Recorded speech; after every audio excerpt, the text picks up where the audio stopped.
Então eu quero me lançar com você numa palavra que está escrita na carta do escritor aos Hebreus, no capítulo de número 12, e nos versos 14 e 15. Carta aos Hebreus. Não se sabe quem escreveu aos Hebreus.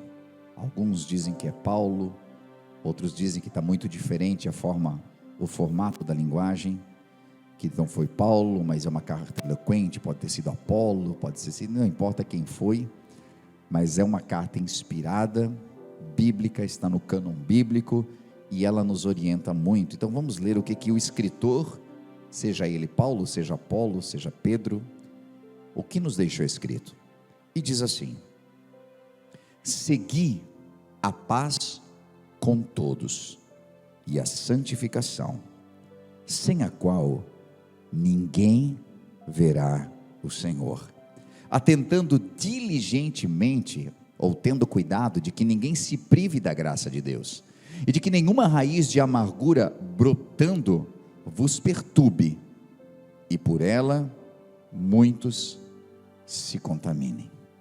Eu vou ficar por enquanto só nessa versão. Se nós precisarmos do apoio de uma outra versão, nós vamos pegar. Perceba que a Bíblia começa incentivando a gente a seguir a paz com todos. Procure viver em paz com todos, diz algumas versões. Esforcem-se para viver em paz com todos. E talvez o escritor tenha deixado essa margem para que a gente entenda de que a paz com todos não é algo fácil. Porque a paz em casa com quem você ama é difícil. Você ter paz dentro da sua casa, no seu lar, com uma pessoa que você escolheu. Você escolheu essa pessoa para viver contigo. Você declarou amor. Tem outras pessoinhas que nasceram de você. E às vezes é difícil ter paz. E a Bíblia diz: tenham paz com todos. Porque os da família a gente suporta. Mas quando chega para fora do nosso limite territorial, a gente diz: não dá. Mas diz: esforce-se para ter paz com todos, e busquem a santificação.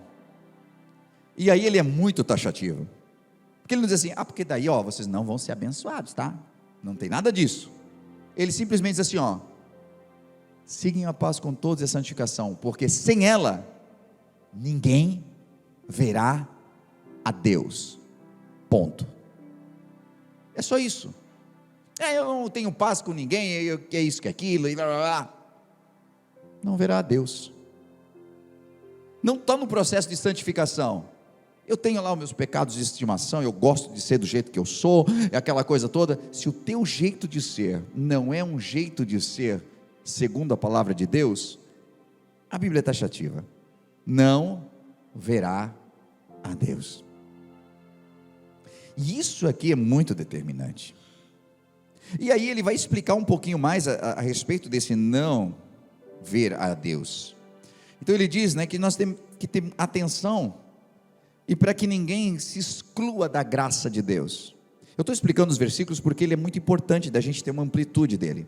A graça de Deus é aquilo que, sem que a gente mereça, nos traz para junto. É quando você é criança e o papai diz que você só vai ganhar a bicicleta se você passar de ano, e você reprovou, e ele te dá a bicicleta, e você se sente mais constrangido do que se não tivesse ganhado.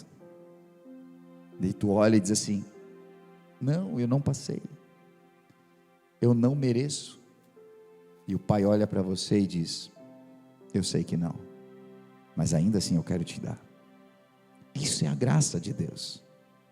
E aqui diz que essa graça ela está disponível para todos nós, mas nós é que temos o poder de nos excluir dela. Veja, não é Deus que quer excluir você da graça, mas nós nos excluímos da graça. O pródigo que saiu, lembra da parábola do filho pródigo? Ele tinha gastado tudo que ele tinha ganhado, agora ele está voltando para casa. O que o pai faz? Graça. Vem, meu filho, está aqui um anel novo, está aqui um sapato novo, está aqui uma roupa nova, nós já estamos preparando o churrasco ali, e vem para a festa. Mas quem se exclui da graça de Deus? Aquele que já estava em casa e que olha para a festa e diz: não vou nessa festa, porque não é justo. Perceba que grande parte das pessoas que tem um sofrimento, que tem um problema, que tem uma dificuldade de seguir a paz com todos, ela tem uma amargura vinculada a um sentimento de injustiça, ou de justiça, porque ela olha para a situação e diz: isso eu não aceito.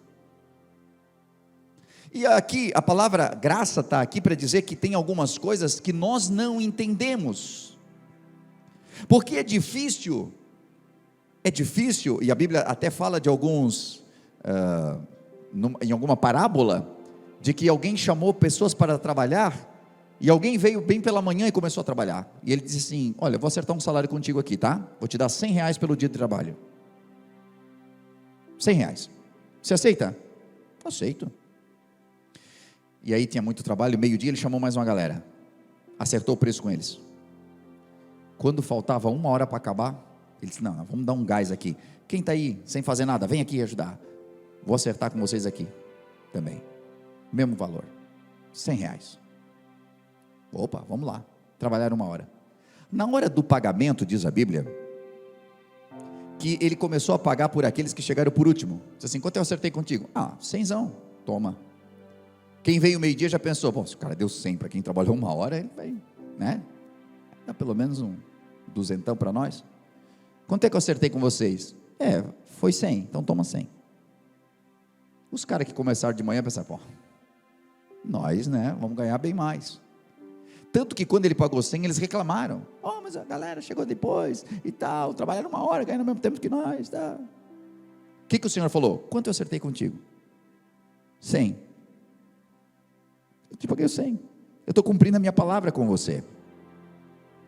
E aí, a gente nós lendo, também pleiteamos a causa de quem começou bem pela manhã, e pensamos assim: não é justo, né? Não passa esse sentimento na cabeça? Passa, mas não é justo. Mas olha a visão de quem está pagando. O que eu acertei? Eu cumpri a minha palavra, e o dinheiro é meu para eu fazer o que eu quiser. Eu acertei, e é justo um dia de trabalho, porque se não fosse justo, você não tinha aceitado. Então é justo, mas eu quis dar mais, porque o dinheiro é meu aqui. E isso é a graça. A graça de Deus está estampada numa cruz ao lado da dele, de alguém que nunca o seguiu, de alguém que nunca fez nada pelo evangelho, inclusive fez coisas erradas na sociedade. E quando ele diz: lembra de mim quando entrares no teu reino, Jesus diz: hoje mesmo estarás comigo no paraíso. Então quer dizer o quê? Que teve gente que foi perseguida, que teve gente que dormiu ao relento com Jesus, que teve gente que passou pela tempestade, mas quem inaugurou o paraíso foi um ladrão. Quem entende isso? Eu só quis ilustrar aqui para você a respeito do que é a graça. A graça de Deus, ela nos alcança, porque em algum momento a gente se sente tão bonzão que a gente diz assim: eu acho que isso aí é injusto. Mas se nós olharmos para as nossas mazelas e entender que Ele estendeu a sua graça para nós também, que Ele nos amou também, de que Ele passou por cima de muita coisinha que a gente faz, e botou o seu sangue e perdoou os nossos pecados. Mas a amargura, ela é terrível, porque aqui diz: cuidado para que você não se exclua da graça de Deus, e nem haja alguma raiz de amargura que brotando dentro de você, essa raiz de amargura, surgindo essa raiz, te perturbe, e por meio dela muitos sejam contaminados. Veja bem, que ele pede para que a gente tome cuidado com a amargura, uma palavrinha pequena em grego, pícria, que ela é uma palavra que também tem significado de ira, aspereza, descontentamento, irascibilidade. A amargura está lá dentro e ela está causando algo. e ela é apenas uma raiz. Gente, o que eu estou falando aqui é muito sério, é como se nós estivéssemos aqui num grande diagnóstico da alma. A amargura é uma raiz, e a raiz em geral ela está no subterrâneo, ela não está aos nossos olhos, ela não está na superfície, ela está ali, ela começa pequena, ela está brotando, ela brotou por causa de um olhar, ela brotou por causa de uma injustiça, ela brotou porque eu acho que o pai favorece mais o fulaninho, porque ele é o caçula, e o caçula acha que o pai favorece mais o primogênito, e eu acho que a mãe faz tudo para o fulaninho, e para mim nada. E gente, eu estou falando de coisas aqui, e talvez você seja uma pessoa que já tem os seus 40 anos, mas aguenta uma raiz de amargura ainda no seu coração, em relação a coisas que aconteceram na tua infância, e ela era uma pequena raiz de amargura, mas ela cresceu a ponto de que muitos se contaminam por ela. O que acontece é que nós nos damos o direito de estar amargurado, e no direito de estar amargurado nós começamos agora a contaminar quem está perto de nós, porque algumas pessoas não estão vendo da forma como você vê, mas daqui a pouco são tocadas pela tua amargura, e começam a sentir as mesmas coisas, rivalidades entre irmãos, pessoas que se amavam e daqui a pouco passaram por um divórcio, e seguram raízes de amargura no seu coração em relação àquela pessoa que se foi, e eu entendo de que algumas vezes nós somos machucados, e eu entendo que algumas vezes nós somos traídos, e eu entendo de que algumas vezes sofremos violência, mas a questão é, de que a Bíblia diz, cuidado com a raiz de amargura que brota em você,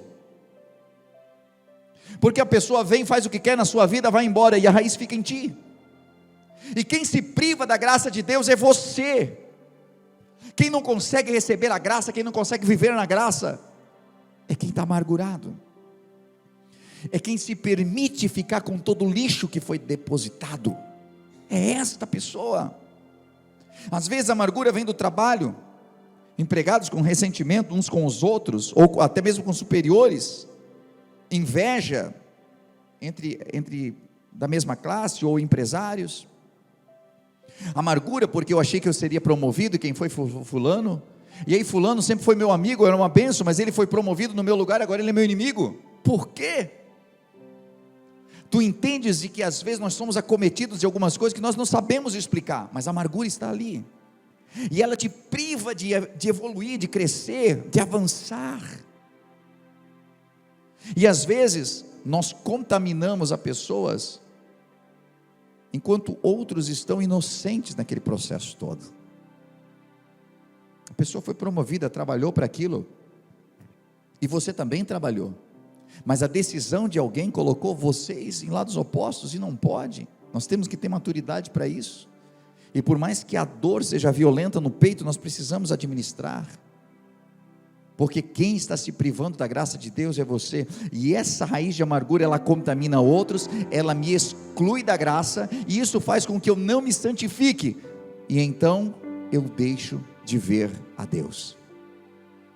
E é interessante porque esse ver a Deus não é simplesmente uma questão final, e essa já é terrível por si só, não ver a Deus, fechar os meus olhos na terra e não abrir no céu, mas o pior é porque a gente deixa de ver a Deus em tudo. Eu deixo de ver a Deus nas coisas que acontecem no dia a dia, eu deixo de ver a Deus em cada coisa que Ele ainda continua fazendo por mim, porque eu estou impuro, porque eu estou amargurado, Deus está trabalhando em meu favor, e eu estou dizendo, cadê Deus? E aí fulano, olha só, aquele lá sim está crescendo, prosperando cada vez mais, e eu sou muito melhor do que ele, eu sou muito melhor do que ela. Estamos tão irados que não conseguimos mais ver a Deus, viemos à igreja e não conseguimos mais ver a Deus, e esse é um curso da amargura que pega a igreja também, porque às vezes nós temos membros da igreja que estão amargurados, porque fulano está trabalhando em tal ministério e eu não estou, porque o pastor citou fulano e não me citou, porque passou por mim e não cumprimentou, e quanta raiz de amargura que aparece. E é interessante porque algumas dessas raízes de amargura nós temos porque nunca somos empáticos o suficiente. Quando você é empático o suficiente para tentar entender o porquê do outro, nós não permitimos que a raiz de amargura cresça.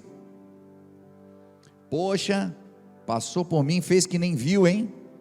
Tu acha que eu sou assim? Não, eu não quis dizer isso, é só brincadeira. Não, não é brincadeira. Você acha que eu passaria e fingiria que não te vi? Você sabe como foi meu dia hoje?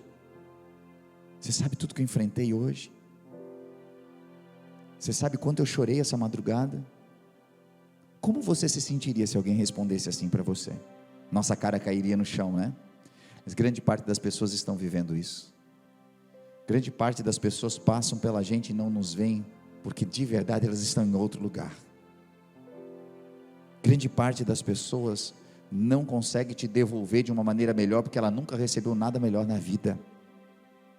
Uma grande parte das pessoas depende muito de você que tem a graça de Deus, porque ela não tem a graça de Deus, e por não ter a graça de Deus, ela só entrega o lixo que deixaram nela. Sabe a historinha de que cada um só dá o que tem? Exato. E às vezes, sabe o que acontece? Alguém te dá lixo e você devolve lixo. Quer saber? Toma aqui, para ti também. Até então tu não tinha nada. E eu sei que algumas pessoas já conhecem essa história, mas eu vou colocar ela porque eu acho que ela fecha com o que a gente está dizendo aqui. 2 reinos muito próximos. E esse reino daqui tinha um rei muito mau, e esse reino daqui tinha um rei muito bom. Esse rei muito bom fez aniversário, e esse rei então pegou tudo que ele tinha de mais podre, de lixo, de nojento, e ele fez um presente muito lindo daquilo tudo. E ele mandou uma carta dizendo: ó rei, soube do seu aniversário, estou mandando especiarias para você, presente digno de um rei, com todo o amor. E aquele rei até se surpreendeu, porque a caixa de presente era muito bonita, e quando ele abriu, era aquela nojeira. O tempo passou, e aquele rei fez aniversário. A hora da vingança, porque é assim que muita gente agiria, né? Agora tu está na minha mão, desgraçado. Mas sabe o que aquele rei fez? Ele pegou uma caixa muito bonita, e ele botou o melhor da sua terra, presentes lindos e caros, e ele mandou para aquele rei, e ele disse: estou te mandando um presente digno de um rei. Eu entendo que cada um só pode dar aquilo que tem. E entregou o presente. Quando eu li essa ilustração, eu aprendi muita coisa para a minha vida, de que você pode se tornar tão lixo quanto o outro, e de que às vezes o lixo que eu devolvo só fala muito a respeito de quem eu sou, de que eu tenho uma grande caixa de presente bonita por fora, mas eu ainda tenho lixo por dentro. Mas cada um dá o que tem de melhor. O que você tem devolvido para quem te dá lixo? O que você tem devolvido? Será que a tua amargura tem pregado mais alto dentro de você do que o Espírito Santo de Deus? Porque você ouve palavras boas aqui, porque eu sei que você lê a sua Bíblia em casa, porque eu sei que você escuta louvores, porque eu sei que você é ministrado e você ora. Existe algo bom de Deus que chega em você. O que tem acontecido que não tem isto superado as coisas ruins que ficaram em sua vida? E quando você recebe esse presente ruim, e eu entendo que nós frequentemente recebemos esses presentes ruins, nós permitimos que a raiz de amargura brote, nós conseguimos conter isso apenas em nós e administrar, ou a gente precisa falar disso para outros e assim contaminar a outros também? Há pessoas que estão tão amarguradas, mas tão amarguradas com alguém que lhe fez mal no passado, que até hoje ela bate em todo mundo, ela faz com que a vida se torne sua inimiga, As pessoas se aproximam e ela já pensa que é mais alguém para se aproveitar dela. E isso está atrelado a uma raiz de amargura. Você não se permite amar, você não permite acreditar numa palavra, você não permite que alguém te faça realmente um carinho, porque às vezes as pessoas só estão sendo boas porque é isso que elas têm para dar, e você já está querendo devolver no coice, porque tu nunca teve contato com isso. Permita que o Espírito Santo de Deus faça uma diferença na sua vida, de forma a você entender que Ele está te trazendo para um ambiente de amor, Ele está te fazendo diferente. E se você foi às águas, e se você aceitou Jesus no seu coração, Ele está transformando você numa nova criatura, não para você continuar devolvendo o lixo que te deram, mas para que você possa entregar o melhor de Deus que Ele já colocou dentro da sua vida. Está aí dentro. Nós precisamos olhar os sinais de amargura, porque se diariamente você se sente inundado por sentimentos negativos, fazendo com que seja obrigado a fingir que ao ver uma pessoa você se sente feliz, quando na verdade você não está. Uma pessoa entrou, ela te ofendeu, como você se sente? Um monte de sentimento negativo, eu sou obrigado a fingir. Oi, que bom te ver. É assim, tem raiz de amargura aí dentro. A pessoa está vindo, ela te machucou, ela te ofendeu, você se vira intencionalmente para ignorar ou para evitar. Está vindo lá, atravessa a rua. A pessoa fez mal para você, aí eu vou usar uma palavra que é bem da nossa década, você está stalkeando ela. Tem gente que riu, sabe o que é stalkear?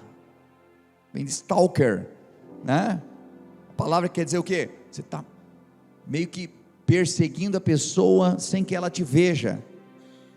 Sabe quando você vê o Animal Planet, e está lá aquele guepardo bem baixadinho assim, ó. Ou o gato em casa, para pegar o passarinho que foi desapercebido no teu quintal, bem devagarinho. Tem gente fazendo isso no Instagram, aqui para ver se aquele desgrama já está com outra.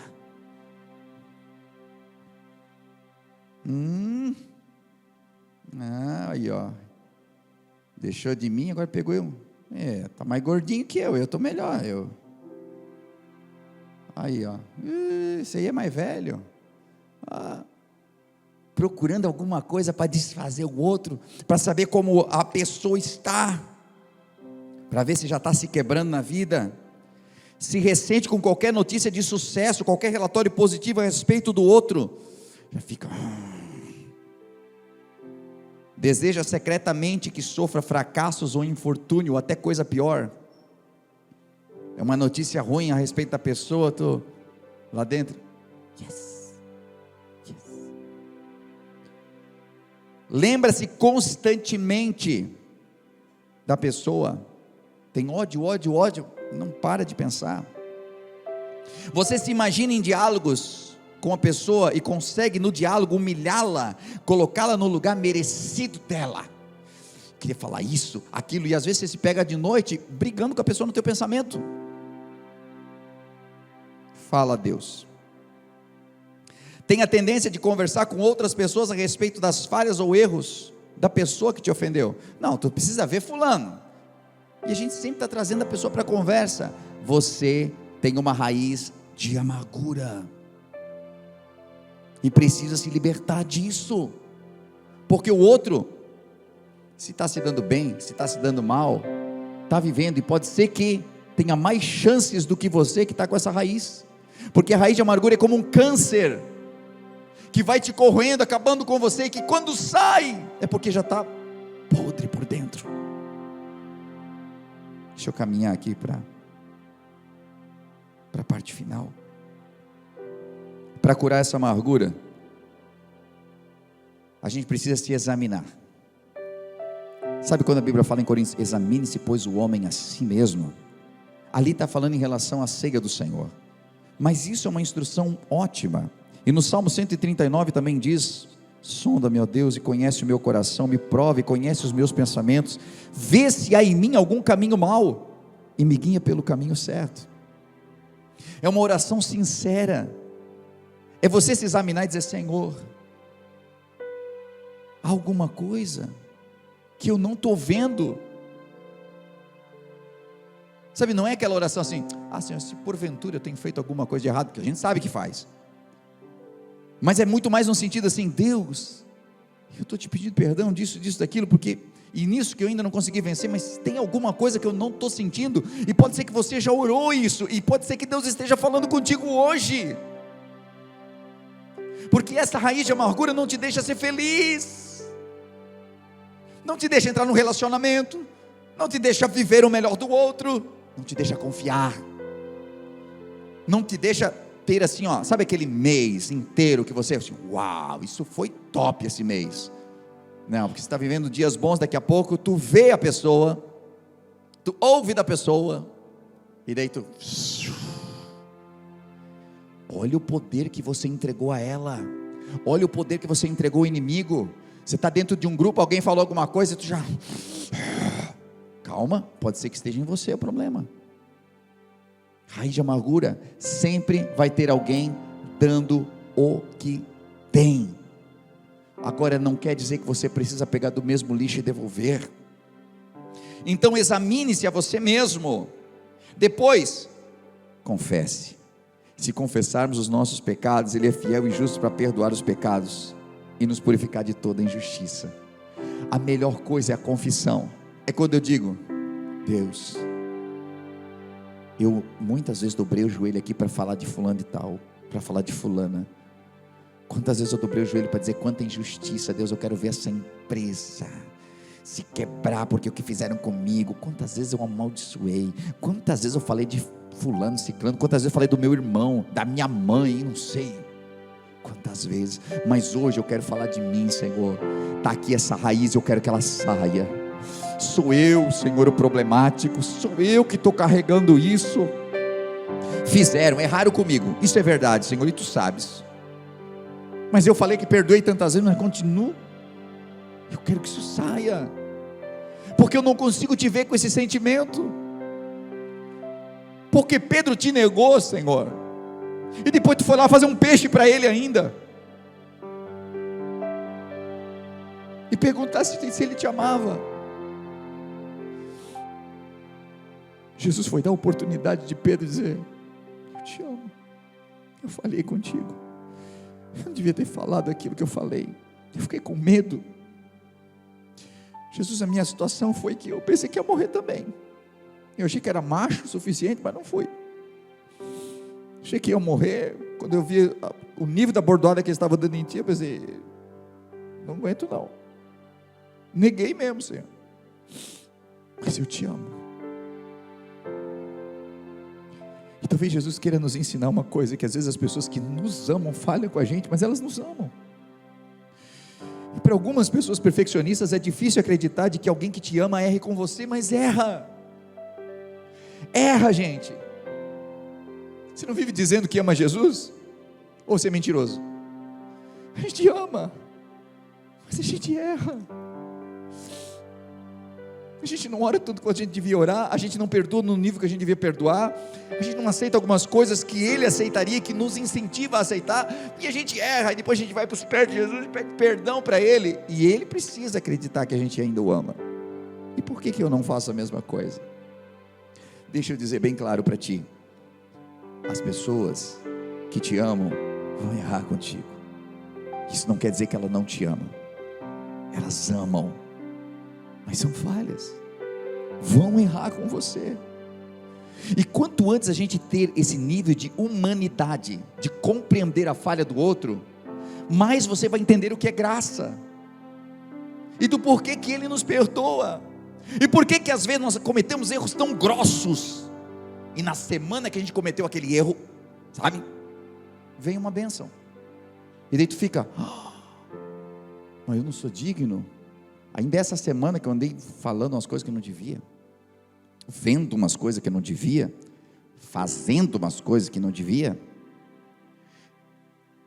Você pode interpretar de uma maneira muito louca, de achar assim: Deus está de boa com o meu pecado. Ou você pode dizer: meu Deus, é a tua graça que apesar de eu ser falho, Tu sabes o meu coração, Tu sabes que eu cometo e me arrependo de verdade, Senhor, eu não quero, eu quero melhorar a cada dia. Agora, você que tem consciência disso, entenda, limpe seu coração em relação ao outro, porque no mesmo nível que você erra, alguém erra com você também, e o único que está se privando da graça de Deus, é tu, é só você. Confesse, e então, fique em paz. Se possível, quando depender de vós, tende paz com todos os homens. Tenha paz. Procure a paz com quem te amargurou. Procure viver em paz. Procure essa tranquilidade. Perdoe, seja semelhante a Cristo.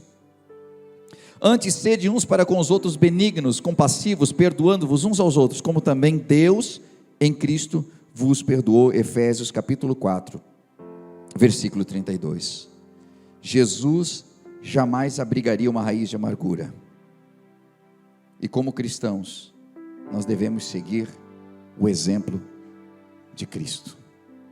Por isso, a noite de hoje é uma noite de revelação, porque o que está travando a sua vida às vezes, não é nem o tempo de Deus, mas é a raiz de amargura que está presa ainda no seu coração. E se você ainda sente isso em relação a alguma pessoa, você ainda acha que foi menos favorecido pelo papai e pela mamãe, e talvez tenha sido, e se você ainda guarda algumas pessoas dentro do seu coração, amargurado, perceba, essa amargura está estragando a tua vida, porque você talvez seja uma pessoa irada, e tem a ver com o teu passado, e tem a ver com coisas que você carrega ainda e precisa deixar, porque essa pessoa que está do teu lado hoje não merece, os amigos que estão hoje com você, que de vez em quando dá aquele piti, e quebra o pau com todo mundo, não merecem, eles não têm culpa das coisas que você guarda no seu coração, mas Jesus, Ele quer arrancar essa raiz de amargura do seu peito hoje, e se você quer isso, essa libertação, coloque-se de pé comigo, por gentileza, aleluia.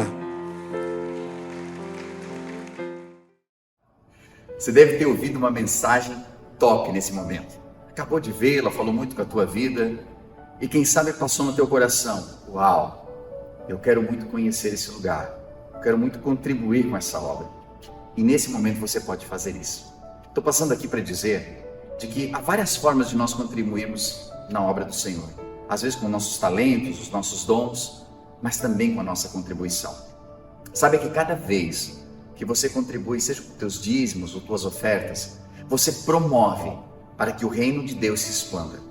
Para que trabalhos como esse possam chegar a milhares de pessoas, hoje via internet, ou mesmo dentro do ambiente onde nós estamos, aqui na cidade, onde nós temos a The Way Church. Hoje, pelas formas que você vê aí na sua tela, você pode contribuir. Seja o seu Pix, transferências, depósitos. O mais importante é que esteja ligado ao seu coração. Nós vemos na Bíblia Sagrada que haviam pessoas que contribuíam com seus dízimos, outras com suas ofertas. Os dízimos muitas vezes ligados a algo que, para mim, fica mais fácil de planejar. 10% daquilo que eu ganho, eu invisto no reino de Deus. Mas outras pessoas do Novo Testamento já não se atinham mais a dízimos. Algumas delas vendiam tudo que tinham e entregavam. Outras dividiam o que tinham. E dessa forma elas sabiam de que parte dos seus ganhos poderia alcançar a muitos. Então, da maneira como você sentir em seu coração, seja por oferta, seja por dízimos, mas que você possa fazer com todo o seu coração essa contribuição. E saiba, dentro do seu coração, de que cada vez que você estende a mão para que a obra de Deus continue evoluindo, crescendo e se ampliando, as mãos de Deus se estendem sobre você também. Não como um ato de cobrança ou negociação, mas porque Deus é fiel e nunca fica devendo nada para ninguém. Por isso eu convido você a fazer parte desse ministério, dessa obra, com as suas contribuições. E isso fará com que a gente continue ajudando tantas famílias que cada semana são restauradas, que nos procuram em busca de algo que não encontraram em mais nenhum lugar, às vezes sem esperança. E essa esperança não é levada apenas por nós, mas é levada por você, através do seu amor. Então, convido você a fazer segundo aquilo que o Senhor colocar no seu coração de fazer, e com certeza abençoará a muitos. Que Deus abençoe a sua vida, continue nos acompanhando pelos canais, que eu tenho certeza que é só o começo do que Deus ainda fará em sua vida e em sua família.